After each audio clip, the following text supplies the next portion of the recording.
and listen to the survivors who came out of there.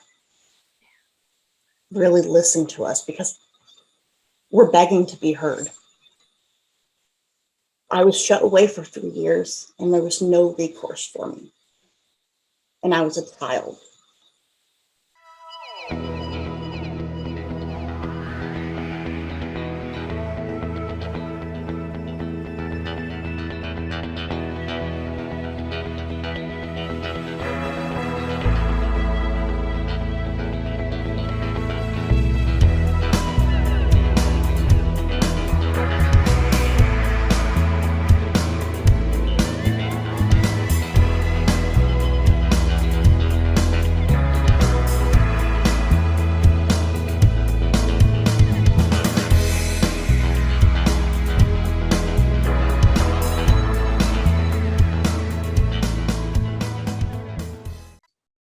Hey, everybody, we're the Good Doctors of Abby Research. I'm Dr. Kristen. I'm Dr. Erin. And today we have a very special edition of our series, Hot-ish Takes. This is more ish than hot, but we're going to be talking to an incredible woman named Sasha Oates, who is a survivor of Provo Canyon School and several other institutions within the troubled teen industry. And she's going to be talking to us about her experiences within this process. So up front, we want you guys to know that Sasha deeply honored us with her honesty. And she did not pull any punches, which we are very grateful for, but we want you to know up front that it is a very honest conversation about what life looks like inside this unregulated industry. And we will have lots of resources in the show notes, as we talk about at the end of the video, for ways that you can help join the call from survivors to hold these institutions accountable. Specifically, there's going to be a bill introduced here in the United States in this legislative session called the ACCA, which is Accountability for Congregate-Care Act. Woo, I got it. So first up, link in the show notes is information about that bill and how you can call your representatives. But make sure that you take advantage of their resources and do what you can to help. One of the best ways to enact empathy is to hear something like this and then put feet to the truth that you just learned. So we're really grateful that there is a really clear opportunity to do that here. There's a lot of other stuff we talk about where there's not a really easy, clear-cut way to do it. Well, this one's easy. Send some emails and even just learn what this industry is. So we're excited and honored that Sasha joined us. And so without further ado, incredible survivor Sasha Oates. Hi, I'm Sasha Oates. I'm a survivor of what's commonly known as the troubled teen industry, but is also known as congregate-care or institutionalized care. And I'm here today to speak about my experiences. The Good Doctors. And we are so honored to have Sasha with us. Everybody who has not met her before, we met Sasha on our YouTube channel. She was gracious enough to comment several times on some of our coverage and introduce us to this entire industrial complex of inappropriate education. I don't even know how to kind of do it. So for anyone who is here because you are friends with Sasha and you don't know us, our names are, we are the Good Doctors of Abby Research. I'm Dr. Kristen. And I'm Dr. Erin. And I don't normally sound like this, so please forgive the scratchy throat. But we are empathy educators, which means that we are obsessed with the idea that we all need to understand ourselves and others better so that we can have a fuller human experience and all kind of actually get along. Because when we don't have empathy, gestures wild to the planet. Things happen. Things happen.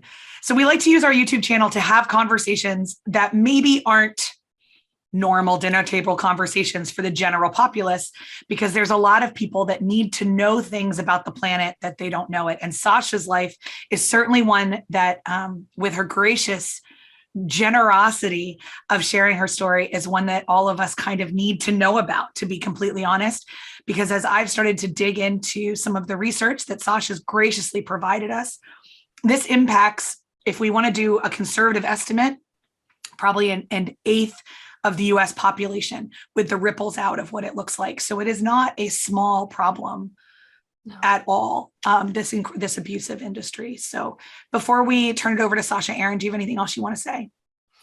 No, I mean, I think this fits into a lot of the stuff we talk about on our channel in terms of examining the damage caused by institutions. So we look at, and that's kind of how we came to this, and how Sasha introduced this topic to us, because we were covering a lot of other terrible institutions like USA Gymnastics and the US Olympic Committee, mother and baby homes in Ireland, abuse scandals in a lot of other institutions and groups. And so if this is something you haven't heard of, but you've heard of maybe the Boy Scouts abuse scandal, or Larry Nassar and the USA Gymnastics, from our perspective, examining how these institutions function and continue to perpetuate abuse is a huge part of the work that we do. So this intersection came together in a horrific but educational and positive way, and we're delighted to have Sasha with us.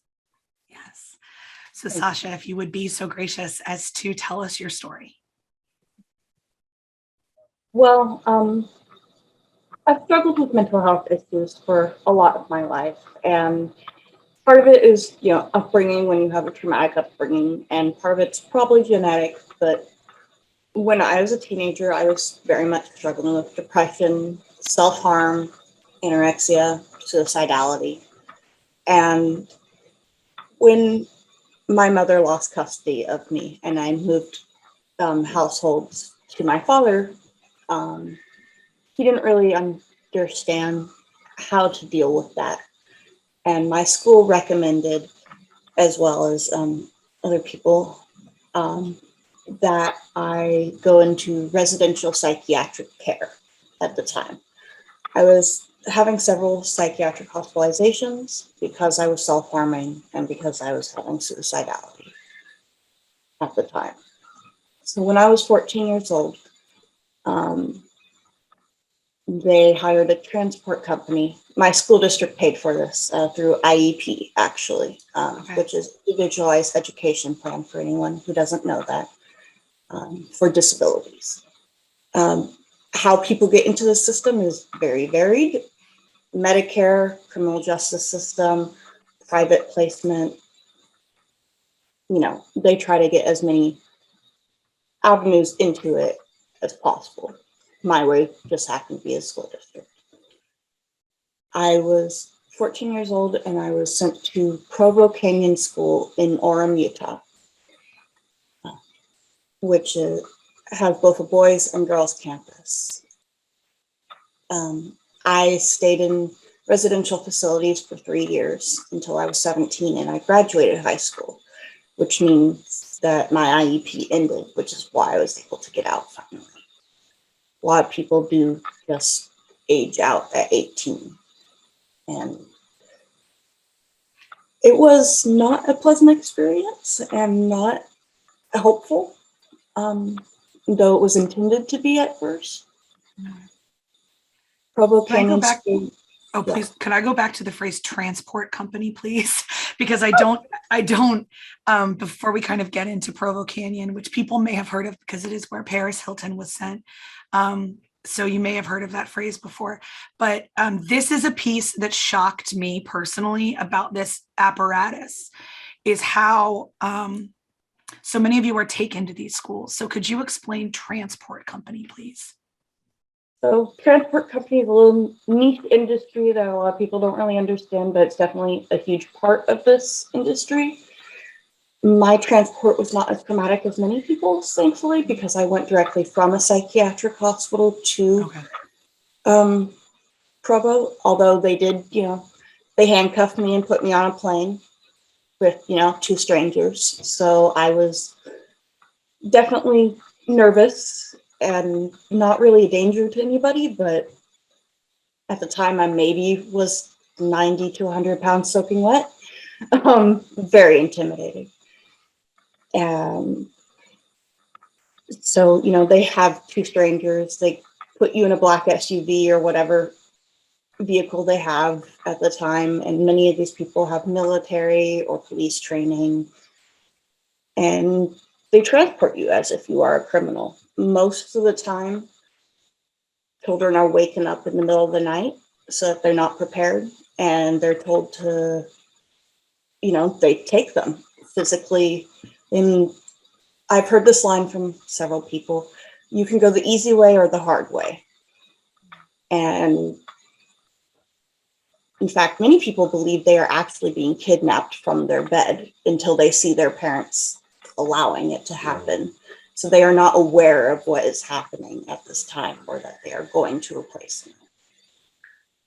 And I've read a few times that some of the facilities and some of the transport companies recommend that parents take other siblings out of the house so that there isn't the family support there, and that the student is even more isolated. So that folks have that context as well. Okay, so overall, the residential school that you were sent to there's a lot of different categories, but Provo isn't one of the wilderness ones, right? Like, you were in a building. Okay. I was very rarely let outside or to look outside. Oh, fun. So you essentially finished high school in a prison.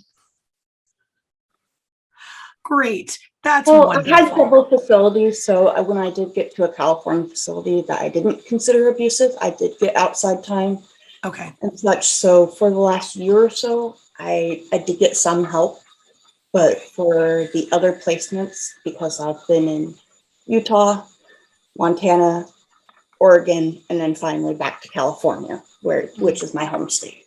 Okay. Yeah, and I'm glad you mentioned that there are residential facilities that are not abusive, that are regulated, that are run by actual licensed psychologists and therapists and things like that. So that is not what we are talking about today.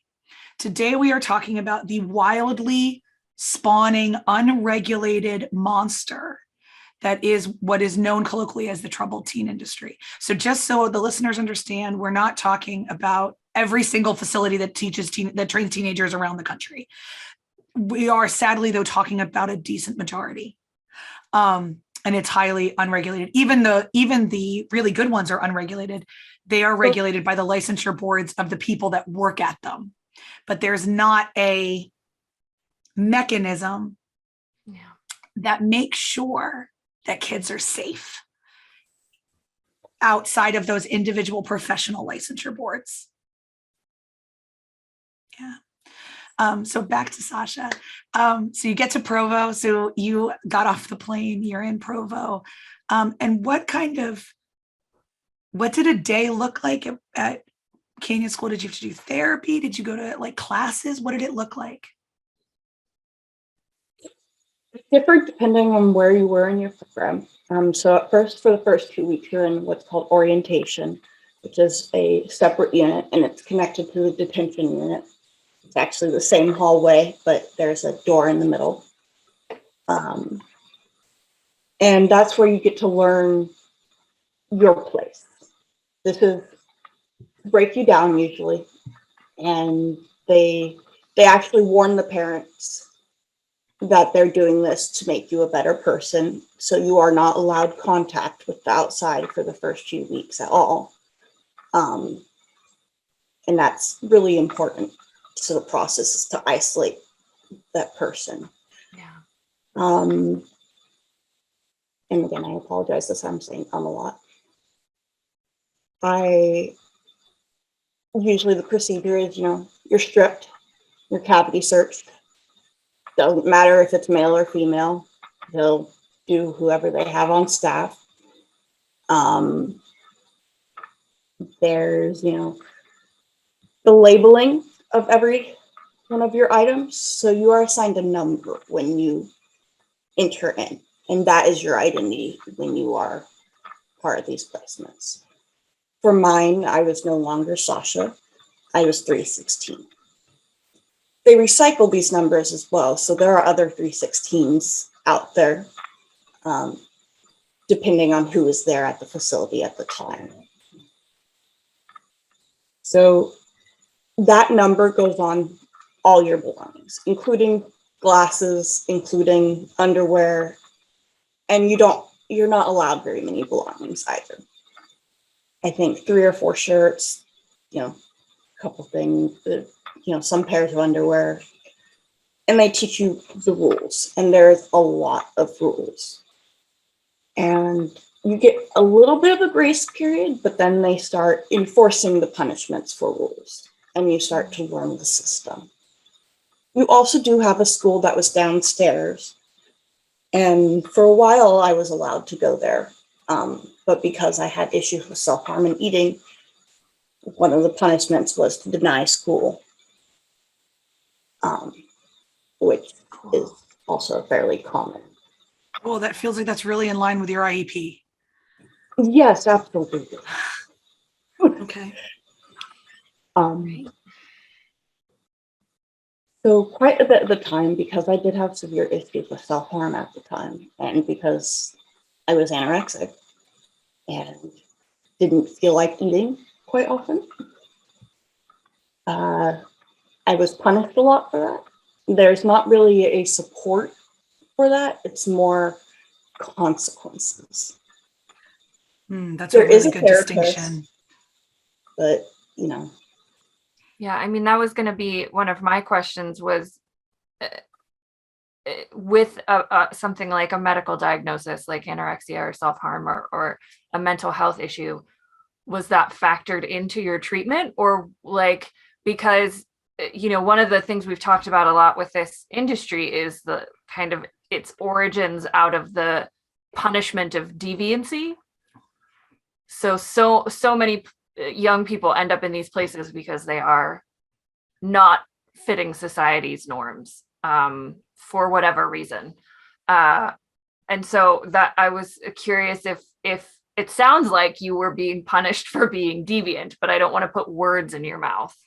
What was the treatment like for the issues that you were struggling with, or were you treated for them at all? Well, you're spot on the deviancy, unfortunately. One of the things is I am openly bisexual and proud. That is not allowed at those places, very much so. If you are LGBTQ plus in any sort of way, that is also something to be corrected. So a lot of roots and conversion therapy is often combined in this industry, and I definitely did have some aspects of that. There were punishments such as writing lines, which was really an easy one, but there's also things such as stress positioning. So partly take a chair, which is to sit in a chair in a certain manner and stare at a wall for several hours, and you must be still. If you scratch your nose, if you pass gas or sneeze, your time can start over, especially if you did not get permission to do any of those. If you need to use the restroom, you must raise your hand, and they decide if you can use the restroom or not. Many times that is denied. I am a little embarrassed about this, but it's not unique in the situation, but I have soiled myself before, and many others have, and you're left there, and you need to still stay still. Like, God, prisoners don't even do this. Sasha, I'm so sorry. Hey, I've come to terms with it in some respects, so. And then there's also, well, when you talk about the eating disorder, I did actually get professional help for that later in life, and I learned very much the difference. Good. They did not monitor me medically, and I could have had refeeding syndrome, which is when you suddenly increase the calories, you can actually have quite a few medical complications, but that was not. They did drag me to the nurse's office and tube feed me a few times while holding me down, and then they stripped me. I was assaulted by a male staff member afterwards in what's called OBS, which OBS is what's called observation room. Okay. And Paris Hilton did refer to this room in her documentary as well. It's a concrete room. I was stripped, so I was pretty cold. and they keep it colder than the rest as well. They turn on the air full blast. And I stayed in there, I think 3 days. I'm not sure because I was Yeah, of course. medicated How could you know? Yeah. Oh my God. And there is a drain in the floor for bathroom needs. Oh, how kind. And you know, you don't have a blanket or anything. I was also denied my glasses, so I couldn't see. But there were, I remember scratch marks on the wall in, you know, like check marks for days. So I could feel that and feel some of the messages that some people had tried to leave before, but that was not an uncommon punishment. Or May I ask what you did that they justified you needed that? Was it not eating? it was not eating at that point, and I was crying. Oh, okay. And what happens is what they do is they call what's called a dial 9, which is where they go on their walkie-talkies and they say dial 9 to whatever unit you're on. For me, it was investment, which is the detention unit. Okay. And that's when as many staff members as are free come running in, and they tackle you and they give what is colloquially referred to as booty juice. But an injection of some sort of unknown medication that knocks you out. And I've read in a few other places it's Thorazine, which is like a derivative of the date, and a couple places straight up use Rohypnol. So, which is the date rape drug for anyone who doesn't know what Rohypnol is. So, yeah, okay. I believe Haldol also was used sometimes, but they don't tell us. No, why would they? Yes, of Why would course, they? because why would they? So I've been in OBS a few times, unfortunately, and you do lose track of time, which I understand is not that uncommon with isolation. No, absolutely not. Especially when you lose all markers of the day passing or any sense of normality. That's unfortunately very normal. And like a lack of windows doesn't help. So I believe there was a skylight, but because it was on the second floor, but it was small. There was also, the doors are about like this thick, and there's this little window that they can look through with, I believe at the time, like wire through it, you know. like this is not the conditions in supermax prisons. Like that's what gets me. It's like I'm reading about like what they like when you read about like what Ted Kaczynski had in supermax. Like this wasn't what he had a toilet. Like it's like this. Oh my gosh. Okay, so I know like you've named Provo. Were the other facilities you were unfortunately taken to, were they very similar to Provo? Not the healthy one, the other shitty ones. Some of them were, although Provo's kind of known as the worst of the worst. Yeah, and there have been investigations into Provo. Is that okay? I just want to let everyone who's watching this know. Investigations have been done. They've actually been charged before, but usually it's fines.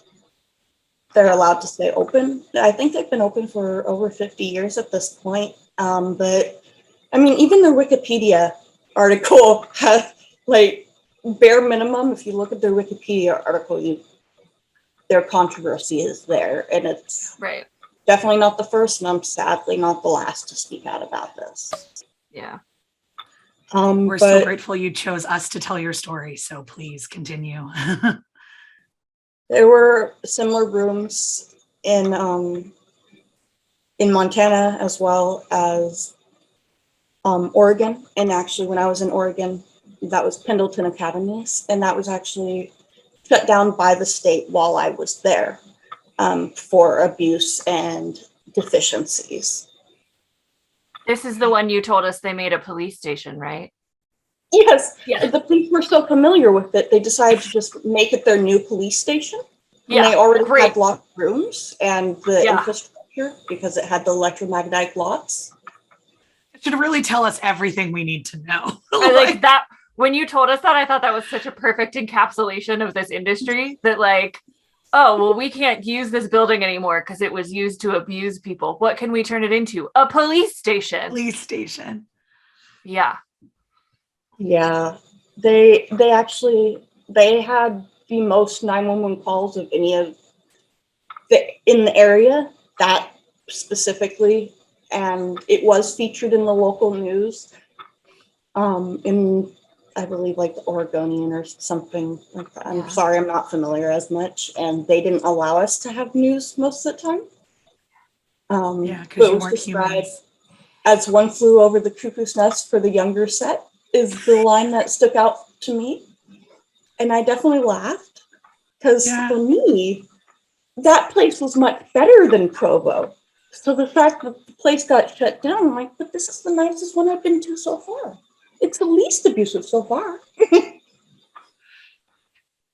So it got shut down. Is that how you then got to go to the healthier one in California? Okay. Okay. So that was good. You know, I mean, it still has issues that you have anytime you take someone out of their community Yeah, of and course. into a Yeah. residential place, because Yeah. there actually are some studies now that show that community-based treatment, even for severe cases, is the best. Yes. Taking someone out of their community is traumatic and can lead to actually further issues. Yeah. Yeah. Removal from your environment is really good for like personal reflection or vacation or things like that. It's not good for treatment of any sort of ailment, to be completely honest. Yeah. And you are correct, Sasha. That's for folks listening, a multidisciplinary reality that people are coming to. It's not just one. Substance abuse is why halfway houses do not have any sort of success record. Yeah. You know, you need to be in community to really make these things happen strongly. And substance abuse is definitely one of the issues that many of these places claim to treat as Yes. well. Yeah. In my experience, most of the people that I knew, and again, this is anecdotal, so I'm all for actual studies, but most of the people I knew seemed to go back or even more extreme than before because they had Yeah. time wasted, as they put it. Recidivism is insane, even in completely credentialed, well organized rehab facilities. Like a good recidivism rate in one of those rehabs is like under 60%. That's a good rate. And it's all really intense. So you graduated high school Yes. at the better but not great place.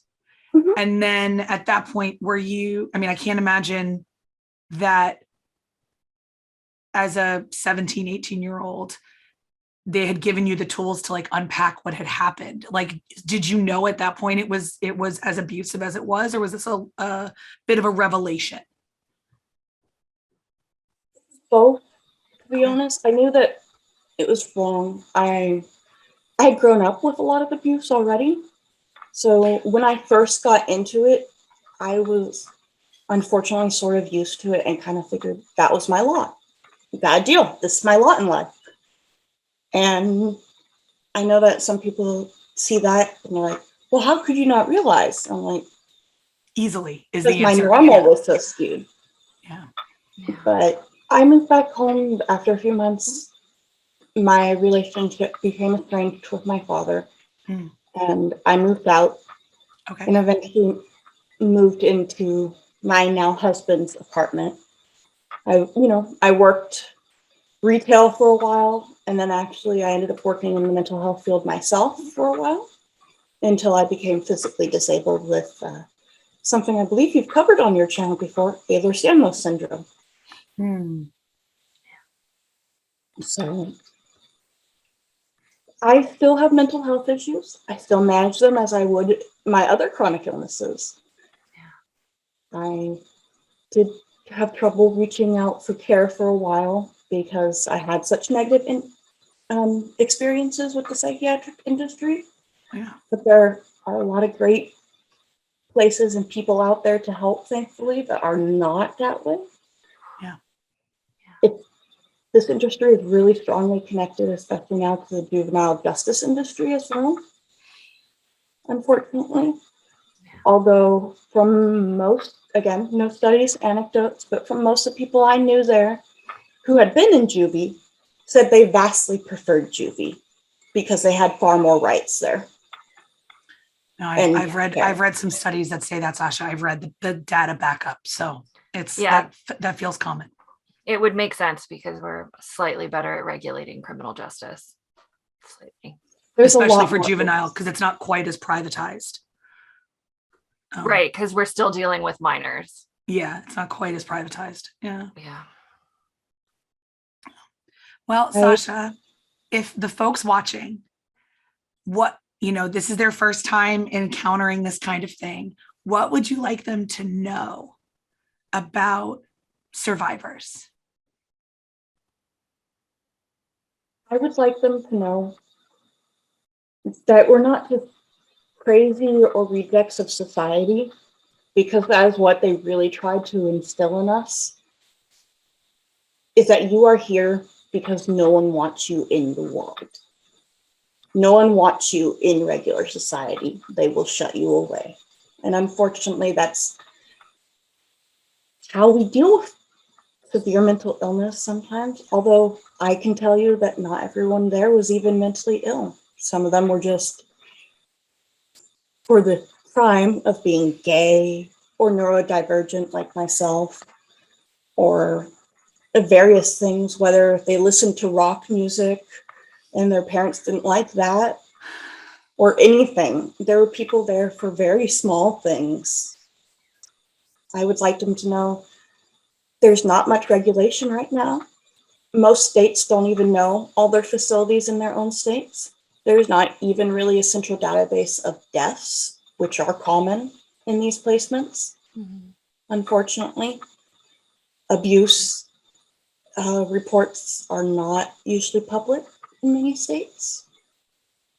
So there's a lack of regulation, and what regulation there is has no teeth. And it's a passing the buck, but we really need to do a better job of taking care of our children, especially ones that do have higher needs, like myself. I did need help. I fully admit that I needed professional help. I would have preferred to stay in my community and have mental health professionals that were actually dedicated to improving my life. I think that dehumanizing is a huge part of this industry, unfortunately, just like removing my name and giving me the number 316 and only referring to me as that for 6 months. I would say red flags to look for are reduced communication with your child, especially. I was allowed 1 10-minute phone call a week with my father, with my therapist on the line, who would cut it off if anything was said.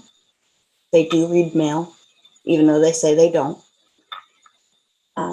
So to be aware of those things, and to really, if you're looking for help for your child, look in your community first and foremost. And I know there's a lack of community resources. Unfortunately, that is our system. But there are ways to find that around. And if you have to send your child away, make it short term, specified goals, and do not send them out of state. Make it so that you can visit them. And if you have to send them out of state, please avoid Utah. Utah is known, unfortunately, this is one of their biggest industries, actually, money-wise. I know on the street where Provo Canyon was, there are 4 other schools. And that is not uncommon. And they all have issues. So do your research. Don't look at just the pretty brochures, because they have the money to spend on them. The testimonials, same thing. You really should look at your state databases if they have them, because most states don't. and see if there are abuse reports and listen to the survivors who came out of there. Really listen to us because we're begging to be heard. I was shut away for 3 years and there was no recourse for me. And I was a child. And I needed help, not torture. I have been in stress positions where you have to hold your arms in stressful positions for 12 or more hours. I know that people in wilderness programs have, gone without showers for 6 months, gone without, food deprivation is a very common tool they use as well. Torture techniques. And in fact, ones that you've heard probably about the military using or foreign countries using to get information from people, that's happening to thousands of children right now, all across the US. Well, Sasha, thank you so much for coming and for telling all of us those things. Thank you for fighting for yourself and choosing health and choosing to be in what are clearly really great relationships and really supportive, wonderful things. We're really glad that this is your past and not your present. And we're honored that you're advocating so clearly, and thank you for giving us all your resources. Oh my gosh, you're so generous with them. And we will make sure that they are passed on to everybody else as well that is watching this video. Dr. Erin, anything? I echo everything that Kristen just said, but I want to speak to our viewers as well. In case, I think it was very clear what Sasha was describing, but what she's describing is incarceration. What she's describing are methods of torture that are illegal in other countries and sometimes in this country for prisoners of war, for political prisoners, for convicted felons in a few cases. Yeah. Yeah. And as is often the case, because children aren't considered adults and they have a lot of power stripped away from them. And methods of resistance are harder, even harder, when you're incarcerated in a system like this. So, my lasting thought on that is, this is our call to action, is to find out what's going on in your state, to call your representatives, to find out a local survivors group or a national survivors group. We'll have links in the show notes. Reach out to them and ask how you can support them in their advocacy. And if this is an area that has impacted your life, we will hopefully provide resources for you.